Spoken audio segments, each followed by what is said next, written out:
پھر اس کے بعد خیال آیا کہ اللہ کو میں تو نہیں دیکھ سکتی، مگر اللہ تو مجھے دیکھ رہے ہیں، اللہ میری بات بھی سمجھ رہے ہیں، میں بھی جب بڑی ہو جاؤں گی تو اللہ کو دیکھ لوں گی۔ اس خیال نے میرے اندر ایک اطمینان بھر دیا۔ میرا رواں رواں اس اطمینان کی خوشی اور لطافت کو محسوس کرنے لگا۔ رشید خان، ڈیرہ غازی خان۔ مرشد کریم کی اجازت سے مرتبہ احسان کا مراقبہ کیا۔ کیا دیکھتا ہوں کہ عرش کے نیچے کھڑا ہوں اور عرش سے نور کا دریا آبشار کی صورت میں میرے اوپر آ رہا ہے۔ اس کی شعائیں میرے سر سے اندر داخل ہو کر میری آنکھوں کے اندر جذب ہونے لگی۔ مجھے ایسا لگا کہ میں نے دوربین لگا لی ہے جس سے مجھے صاف دکھائی دے رہا ہے۔ میں نے دیکھا اور محسوس کیا کہ اس نور کی دھار میرے جسم کے ارد گرد لباس بن کر لپٹتی جا رہی ہے۔ ہر دھار کے ساتھ ایک لباس میرے جسم سے لپٹتا محسوس ہوا، جیسے کوئی ایک پر ایک کپڑا پہنتا جائے۔ یہ تمام نور کے کپڑے مجھے میرے جلد کے ساتھ چمٹتے محسوس ہوئے۔ دیکھنے میں یہ بہت خوبصورت لباس نظر آتے تھے۔ اس طرح 35 لباس اس حسین نور نے مجھے پہنائے اور بہت دیر تک نور میری آنکھوں میں جذب ہوتا رہا۔ پھر میری نگاہ عرش کو دیکھنے لگی۔ اب عرش سے نور آنا بند ہو گیا، مگر مجھے احساس ہوا کہ عرش پر ذات باری تعالیٰ موجود ہیں۔ میں انتہائی محویت کے عالم میں اپنے رب کو دیکھنے لگا۔ پھر مجھے یوں لگا کہ اللہ پاک کے اندر سے نور پھوٹ رہا ہے اور یہ نور میرے اوپر پڑ رہا ہے۔ یہ نور پہلے سے بھی زیادہ روشن اور لطیف تھا۔ اس کی روشنی میں میرا چہرہ افشاں کی طرح چمکنے لگا۔ پھر مجھے اللہ بہت ہی قریب محسوس ہوئے۔ بار بار میرے ذہن میں یہ آیت آنے لگی کہ اللہ تو ہماری شہرک سے بھی زیادہ ہمارے نزدیک ہے۔ مراقبے میں سارا وقت مجھے اللہ کی قربت اور اس کے نور کا احساس رہا۔ مجھے یوں لگا جیسے میں انتہائی لطیف روشنی سے بنا ہوا ہوں۔ اس لطافت کو میرے قلب اور دماغ نے بھی محسوس کیا اور اللہ تعالیٰ کی بے پناہ محبت میرے اندر محسوس ہوئی۔ میرا جی چاہا میں ہر وقت اسی طرح اللہ پاک سے قریب رہوں۔ اس لمحے سوائے قربت کے اور کوئی تقاضا میرے اندر نہ تھا۔ نوٹ: راہ سلوک کے مسافر اپنے مرشد کریم کی اجازت سے مراقبہ کریں۔ ہم بتا چکے ہیں کہ روحانیت شاگرد کے اندر ایسی حالت پیدا کر دیتی ہے جس میں وہ اللہ کے ساتھ اپنا تعلق اس حد تک محسوس کر لیتا ہے کہ اسے اللہ دیکھ رہا ہے۔ صلاۃ کا پروگرام اس بات کی تکرار ہے کہ بندے کا تعلق ہر وقت اور ہر لمحہ اللہ سے قائم ہے اور اللہ تعالیٰ ہر آن اس کے ساتھ موجود ہے۔ جب انسان صلاۃ کے اندر اس بات کی مشق مکمل کر لیتا ہے تو اللہ تعالیٰ کے حضور حاضری کا ادراک مشاہدہ بن جاتا ہے۔ اس مقام کو رسول صلی اللہ علیہ وآلہ وسلم نے مرتبہ احسان کا نام دیا ہے۔ نماز فجر سے تقریباً 20 منٹ پہلے تمام ضروریات سے فارغ ہو کر مصلی پر اس طرح بیٹھ جائیں جیسے اتحیات پڑھتے وقت بیٹھتے ہیں۔ آنکھیں بند کر کے تصور کریں کہ آپ اللہ کے حضور حاضر ہیں اور اللہ آپ کے سامنے موجود ہے۔ 5 سے 10 منٹ تک یہ تصور کرنے کے بعد نماز فجر قائم کریں۔ دوران نماز اللہ کو اپنے سامنے موجود دیکھنے کا تصور قائم رکھیں۔ نماز اس تصور میں ادا کریں کہ اللہ آپ کے سامنے موجود ہے اور آپ نماز کے تمام ارکان بارگاہ عزدی میں انجام دے رہے ہیں۔ اس طرح ذہن اللہ کی طرف ہوگا اور جسم نماز کے ارکان ادا کر رہا ہوگا۔ نماز میں آیات کی تلاوت کے وقت یہ تصور کریں کہ آپ اللہ سے مخاطب ہیں۔ سلام پھیرنے کے بعد اتحیات کی نشست میں بیٹھے بیٹھے چند منٹ تک اللہ کی موجودگی کا تصور جاری رکھیں۔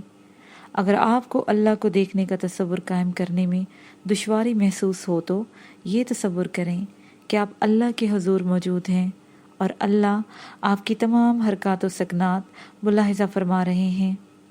دونوں میں سے کوئی ایک تصور قائم کیا جا سکتا ہے۔ اگر ابتدا میں تصور قائم نہ ہو سکے تو فکر مند نہ ہو، متواتر اسی طریقے پر عمل پیرا رہیں، انشاءاللہ جلد تصور قائم ہوگا اور نماز میں اللہ کی قربت کا حقیقی لطف حاصل ہوگا۔ نماز ظہر اور عصر میں نماز سے پہلے چند منٹوں کے لیے اللہ حاضری، اللہ ناظری کا ورد کریں اور اللہ کی موجودگی کا تصور کریں، پھر ساری رکعتیں اسی تصور کے ساتھ ادا کریں۔ مغرب کی نماز میں وقت کی کمی کے باعث نماز سے پہلے استغراق کی مشق اور تصور نہ کریں، بلکہ ساری رکعتیں اس تصور میں ادا کریں کہ میں اللہ کے سامنے ہوں۔ نماز عشاء سے پہلے اتحیات کی نشست میں بیٹھ کر اللہ کی موجودگی کا تصور 5 منٹ تک کرنے کے بعد فرض نماز اسی تصور میں قائم کریں۔ رات کو سونے سے پہلے کسی بھی آرام دہ نشست میں بیٹھ کر اللہ کو دیکھنے کا تصور یا یہ تصور کہ اللہ آپ کو دیکھ رہا ہے 10 منٹ تک قائم رکھیں، پھر سو جائیں۔ اگر نماز میں دل نہ لگے یا نمازیں بار بار قضا ہوتی ہیں تو 40 روز نماز فجر کی نماز باجماعت ادا کریں، انشاءاللہ کوئی نماز قضا نہ ہوگی۔ غیب کی دنیا۔ صلاۃ اس عبادت کا نام ہے جس میں اللہ کی بڑائی، تعظیم اور اس کی ربوبیت اور حاکمیت کو تسلیم کیا جاتا ہے۔ صلاۃ ہر پیغمبر پر اور اس کی امت پر فرض کی گئی ہے۔ صلاۃ قائم کر کے بندہ اللہ کے قریب ہو جاتا ہے۔ صلاۃ فواحشات اور منکرات سے روک دیتی ہے۔ صلاۃ دراصل اللہ کے لیے ذہنی مرکزیت کے حصول کا یقینی ذریعہ ہے۔ صلاۃ میں یہ ذہنی یکسوئی، کنسنٹریشن حاصل ہوتی ہے۔ حضرت ابراہیم نے اپنے بیٹے حضرت اسماعیل کو مکے کی بے آب و گیا زمین پر آباد کیا تو اس کی غرض یہ بیان کی: اے ہمارے پروردگار، تاکہ وہ صلاۃ آپ کے ساتھ تعلق و رابطہ قائم کریں۔ حضرت ابراہیم نے اپنی نسل کے لیے یہ دعا کی: اے میرے پروردگار، مجھ کو اور میری نسل میں سے لوگوں کو صلاۃ یعنی رابطہ قائم کرنے والا بنا۔ حضرت اسماعیل اپنے اہل عیال کو صلاۃ قائم کرنے کا حکم دیتے تھے۔ سورہ مریم آیت نمبر 55۔ حضرت لوط، حضرت اسحاق، حضرت یعقوب اور ان کی نسل کے پیغمبروں کے بارے میں قرآن کہتا ہے: اور ہم نے ان کو نیک کاموں کے کرنے اور صلاۃ قائم کرنے کی وحی کی۔ سورہ الانبیاء آیت نمبر 73۔ حضرت لقمان نے اپنے بیٹے کو نصیحت کی: اے میرے بیٹے، صلاۃ قائم کر۔ سورہ لقمان آیت نمبر 17۔ اللہ نے حضرت موسیٰ سے کہا: اور میری یاد کے لیے صلاۃ قائم کر، یعنی میری طرف ذہنی یکسوئی کے ساتھ متوجہ رہے۔ سورہ طٰہٰ آیت نمبر 14۔ حضرت موسیٰ اور حضرت ہارون کو ان کے ساتھ بنی اسرائیل کو اللہ نے حکم دیا، اور اللہ نے صلاۃ کا حکم دیا ہے۔ سورہ مریم آیت نمبر 31۔ آخری آسمانی کتاب قرآن بتاتا ہے کہ عرب میں یہود اور عیسائی قائم الصلاوات تھے۔ ترجمہ: اے اہل کتاب میں سے کچھ لوگ ایسے ہیں جو راتوں کو کھڑے ہو کر اللہ کی آیتیں پڑھتے ہیں اور وہ سجدہ یعنی اللہ کے ساتھ سپردگی کرتے ہیں۔ آل عمران آیت نمبر 113۔ اور وہ لوگ جو محکم پکڑتے ہیں کتاب، اللہ کے بنائے ہوئے پروگرام اور آسمانی قانون کو، اور قائم رکھتے ہیں صلاۃ، ہم ضائع نہیں کرتے اجر نیکی کرنے والوں کے۔ اعراف آیت نمبر 120۔ بندہ جب اللہ سے اپنا تعلق قائم کر لیتا ہے تو اس کے دماغ میں وہ دروازہ کھل جاتا ہے جس سے وہ غیب کی دنیا میں داخل ہو کر وہاں کے حالات سے واقف ہو جاتا ہے۔ صلاۃ کے معنی، مفہوم اور نماز کے اعمال پر تفکر کرنے سے یہ نتیجہ اخذ ہوتا ہے کہ صلاۃ دراصل ذہنی صلاحیت، کنسنٹریشن کو بحال کر دیتی ہے۔ انسان ذہنی یکسوئی کے ساتھ شعوری کیفیات سے نکل کر لاشعوری کیفیات میں داخل ہو جاتا ہے۔ مراقبے کا مفہوم بھی یہی ہے کہ بندہ ہر طرف سے ذہن ہٹا کر شعوری دنیا سے نکل کر لاشعوری دنیا، غیب کی دنیا سے آشنا ہو جائے۔ بندہ جب صلات قائم کرتا ہے اور اللہ کے ساتھ اس کا تعلق قائم ہو جاتا ہے تو پوری نماز مراقبہ ہے۔ صلات یعنی نماز میں یکسوئی حاصل کرنے اور اللہ سے تعلق قائم کرنے اور اللہ کے سامنے سجدہ حضوری کرنے کے لیے یہ مراقبہ کرایا جاتا ہے۔ وضو کے بعد صلات قائم کرنے سے پہلے آرام دہ نشست میں قبلہ رخ بیٹھ کر 3 مرتبہ درود شریف، 3 بار کلمہ شہادت پڑھ کر آنکھیں بند کر لیں۔ 1 منٹ سے 3 منٹ تک یہ تصور قائم، عرش پر اللہ موجود ہے، تجلیات کا نزول ہو رہا ہے اور میں عرش کے نیچے ہوں۔ اس کے بعد کھڑے ہو کر صلات قائم کرے۔ مراقبہ کی طرح آدمی جب گرد و پیش سے بے خبر ہو کر نماز میں یکسوئی حاصل کر لیتا ہے تو یہی قیام الصلاۃ کا مراقبہ ہے۔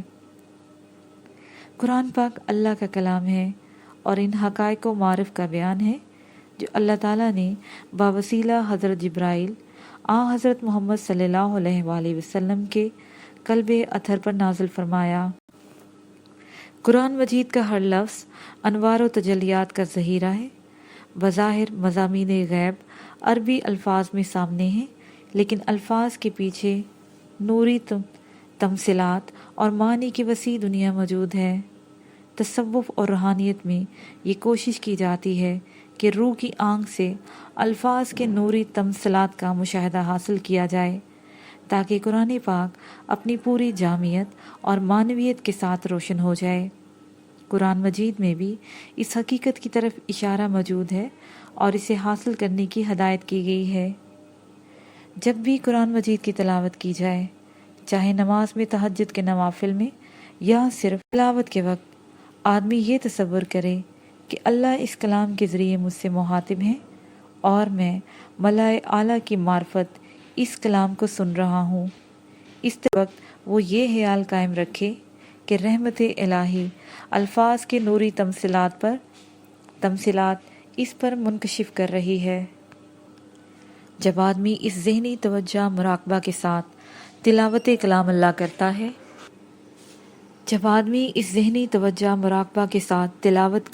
کرتا ہے تو اس نسبت میں انہماک ہوتا ہے جس نسبت سے قرآن مجید کا نزول ہوا ہے۔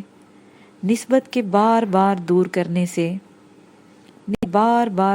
کرنے سے آدمی کا قلب ملائے اعلیٰ سے ایک ربط پیدا کر لیتا ہے۔ چنانچہ جب وہ قرآن مجید پڑھتا ہے تو جس قدر اس کے قلب کا آئینہ صاف ہوتا ہے، اسی مناسبت سے معنی اور مفاہیم کو نورانی دنیا اس کے اوپر ظاہر ہونے لگتی ہیں۔ مراقبہ موت۔ انسان کی زندگی مادی جسم کے فنا ہونے کے بعد ختم نہیں ہوتی۔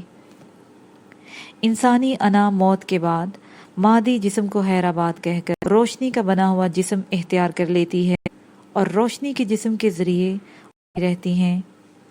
اس کی مثال خواب کی حالت ہے۔ خواب میں مادی حواس روشنی کی دنیا میں کام کرنے والے حواس سے مغلوب ہو جاتے ہیں لیکن ختم نہیں ہوتے۔ اس وقت ہماری کیفیات موت سے مشابہت رکھتی ہیں، لیکن جب مادی جسم کے حواس پر روشنی کے جسم کے حواس کا اس طرح غلبہ ہو جائے کہ مادی حواس کا روشنی کے حواس پر دوبارہ غالب آنا ممکن نہ ہو تو مادی جسم تعطل کا شکار ہو کر جاتا ہے۔ اسی کا نام موت ہے۔ بیدادی حواس کو وقتی طور پر مغلوب کر کے روشنی کے حواس کو خود پر طاری کر لینے کے لیے مراقبہ موت کیا جاتا ہے۔ مراقبہ موت کی مشق میں مہارت حاصل کر لینے کے بعد کوئی شخص جب چاہتا ہے مادی حواس کو مغلوب کر کے روشنی کے حواس غالب کر لیتا ہے اور جب چاہتا ہے مادی حواس میں واپس آ جاتا ہے۔ محمد صلی اللہ علیہ وآلہ وسلم کا ارشاد ہے، مر جاؤ مرنے سے پہلے۔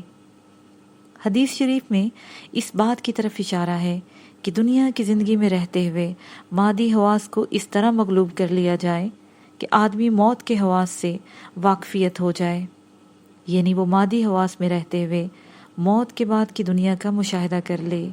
اعراف۔ کسی آرام دہ جگہ پر پشت کے بل لیٹ جائیں،